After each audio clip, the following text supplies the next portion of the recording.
everyone, my name is Pradika Damayanti. I'm student of Faculty English Literature from Pamulang University. And today, I will explain the material about meaning and language comparison for final examination of semantic course, my mid-text exam.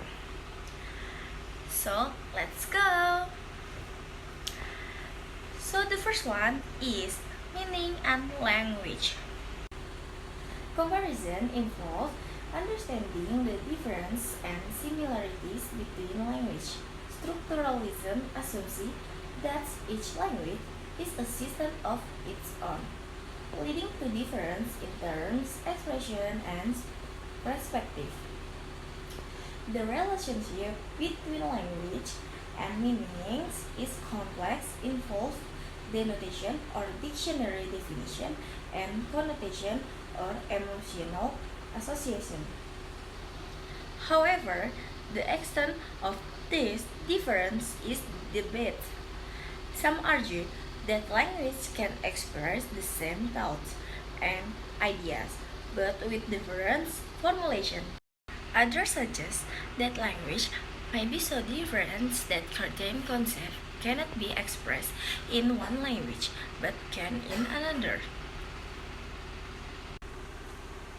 Translation problem, translating meaning. Across language isn't always straightforward. Here are some common problems. 1. Missing equivalence. Some words or concepts simply don't have a direct translation. And then grammar and structure. Sentence structure and word order can differ significantly between language. A literal translation might be grammatically incorrect or sounds awkward in the target language. And next, multiple meanings. Words often have multiple meanings depending on context. Translating without considering the surrounding text can lead to misunderstanding. And the last is cultural nuances. Humor, sarcasm, and other features of speech can be difficult to translate because they rely on cultural understanding. In another language, this can be due to cultural difference or the unique way a language categorizes the world. Relativism in linguistics, often associated with the Sapir-Whorf hypothesis or linguistic relativity, explore how language influences thought and perception. Here an example illustrating the concept of linguistic relativity. English versus Russian. English speakers have one word for the color blue, while Russian speakers have two distinct terms. Like голубой, we say light blue, and синий is dark blue. Research has shown that Russian speakers are quicker at distinguishing between light and dark blue compared to English speakers, suggesting that language influences their color perception. And the next material is international language, a language that is used from communication between speakers of different nationalities is known as an international language. Even if their languages are different, it helps them comprehend one another. International languages are vital because they facilitate international cooperation between nations. They are utilized in trade agreements, international gatherings, and even in organizations like the United Nations.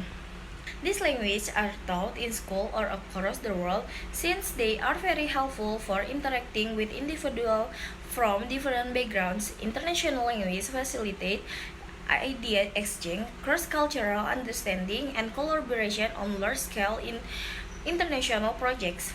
They resemble a universal instrument that everybody can utilize to comprehend one. The most well-known explained is English, which is studied as a second language by many people worldwide.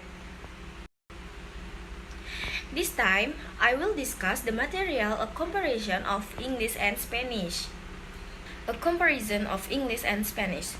Modern English is a language that has developed over time and has evolved over three historical time periods: Old English, Middle English, and Modern English. According to Freeman, 2004. The English language has borrowed some of these words from Spanish, like banana and orange, according to Pinker, 1994. Spanish. The Spanish language is one of the Romance languages developed from Latin, Pinker, 1994.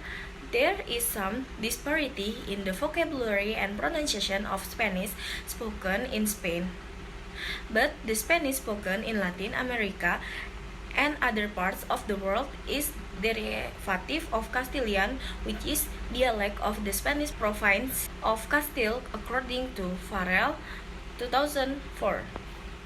The next part of the definition that I have explained is comparing English and Spanish. Here are some that include both comparison of pronunciation procedures in both languages, including sounds, perception, pronouns, and adverbs. So, let's check this out. So, the first one is sound. The Spanish language is one of the Romance languages developed from Latin.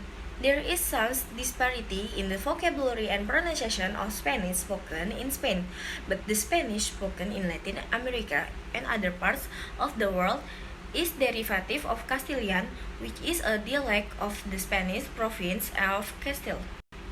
And then, perception. Perception express place, time, and show the relationship between two parts of a sentence that never change from and have a noun or pronouns as their object. English perception do not translate directly to Spanish.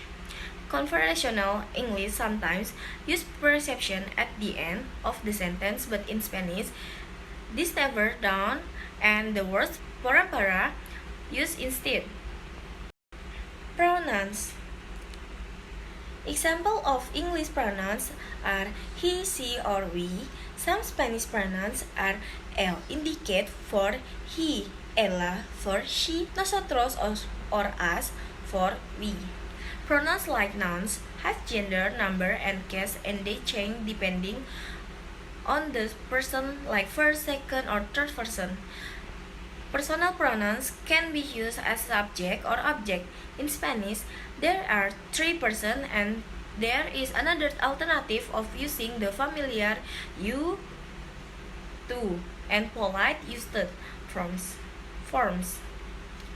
In English, subject pronouns go before the verb in the sentence. In Spanish, subject, direct object, and indirect object pronouns go before the verb. And the last is adverb. An adverb in English is often formed by an adjective and a suffix like ly, as used in the word quickly. In Spanish, adverbs are usually formed adjective and a suffix like mente, as used in rapidamente, quickly. In English, there are also a few irregulars that show comparison, like better, best. There are 4 irregulars that show comparison in Spanish, which are bien, poco, mal, on, mucho. Negatives are also adverb, and English does not allow use of double negatives, but in Spanish the word no comes before a verb. Conclusion.